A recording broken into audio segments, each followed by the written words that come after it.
E aí, vamos falar de um assunto fascinante: dons espirituais. Sabe, aquelas habilidades especiais que, dentro da fé cristã, seriam dadas pelo Espírito Santo. É um tema que, nossa, inspira muita gente, mas ao mesmo tempo causa uma polêmica danada. A gente vai mergulhar hoje justamente nessa fronteira, sabe? Entre a fé de verdade e o puro espetáculo. E a grande questão que fica no ar é essa aqui. O que acontece quando o espiritual vira show? Quando aquela manifestação de fé se transforma numa performance? Aquele dom que, em tese, era para servir, de repente está ali a serviço da autopromoção. É uma linha bem fininha, né? Então, para a gente entender melhor esse rolo todo, nosso roteiro é o seguinte. Primeiro a gente vai ver qual é o dilema dos dons. Depois, vamos dar uma olhada no catálogo deles, né? Ver o que a Bíblia fala. Daí a gente entra na parte do espetáculo, da vaidade. E por fim a gente vai descobrir qual é o caminho superior, que envolve amor e equilíbrio. É isso que vai amarrar tudo. Bora lá então.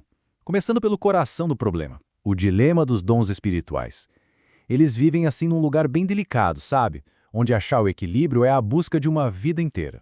O ponto é que o extremismo, para qualquer lado que seja, acaba sendo um problema. Tanto quem nega tudo de pé junto, quanto quem faz um carnaval, um exagero, isso cria uma confusão. O material que a gente está analisando mostra que esse espetáculo todo pode gerar desordem até medo e acaba afastando as pessoas em vez de ajudar. O que, ironicamente, vai contra o que a própria Bíblia orienta, que é fazer tudo com ordem e decência. Tá, mas do que a gente está falando exatamente? Que dons são esses? Para entender, a gente precisa ir na fonte, no texto base, para ver quais são essas tais ferramentas do Espírito. E o texto-chave para isso é 1 Coríntios capítulo 12. Lá tem uma lista com 9 dons bem específicos. Vai desde palavra de sabedoria, de conhecimento, até umas coisas mais, digamos, visíveis, como dons de curar, profecia, variedade de línguas. É com base nessa lista que a nossa conversa toda se desenrola. Ok, agora a gente chega na parte, digamos, mais delicada da coisa. O que acontece quando essas ferramentas que deveriam construir algo bom são usadas para outra coisa, para inflar o ego de alguém? E olha que interessante o que a análise aponta. Uma quebra de responsabilidade. A citação mostra um comportamento que está virando comum. Pessoas que se dizem profetas agindo por conta própria, sabe? Sem prestar contas para ninguém, nem para a liderança da igreja, nem para a comunidade. Vira quase uma casta especial que faz o que quer sem supervisão nenhuma. Para deixar isso bem claro, tem uma história que comparam que é de cair o queixo. Imagina a cena. Um pastor, no meio do culto, profetiza a placa do carro de uma pessoa da igreja. Uau! Todo mundo fica chocado. Que poder! Mas qual era o truque? Simples. Minutos antes, ele tinha tirado uma foto da placa com o celular. Na hora da revelação divina, ele só deu uma espiadinha no aparelho. Quer exemplo melhor de espetáculo do que esse? Então a gente chega no X da questão, que é essa diferença gritante. De um lado você tem a profecia como ela deveria ser segundo a Bíblia, para edificar a comunidade, para trazer um senso de reverência a Deus. Do outro lado, tem o espetáculo humano, que só quer uma coisa: aplauso. É para promover o indivíduo, alimentar a vaidade, e o resultado disso quase sempre é desordem.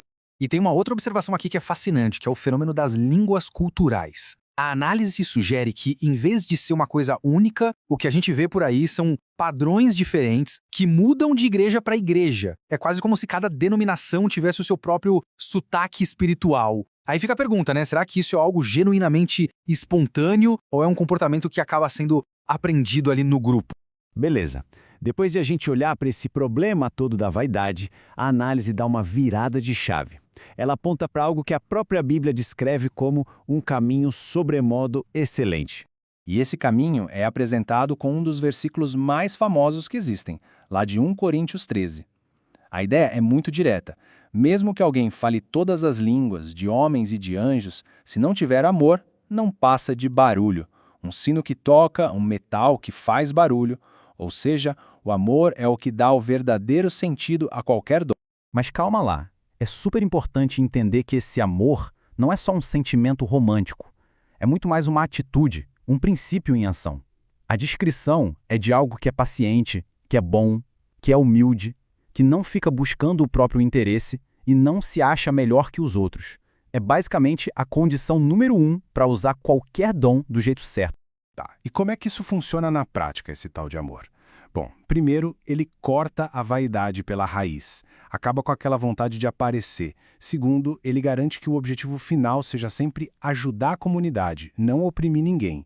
E terceiro, ele pega esse poder espiritual e transforma em serviço, em humildade. Deixa de ser um troféu para virar uma ferramenta de ajuda.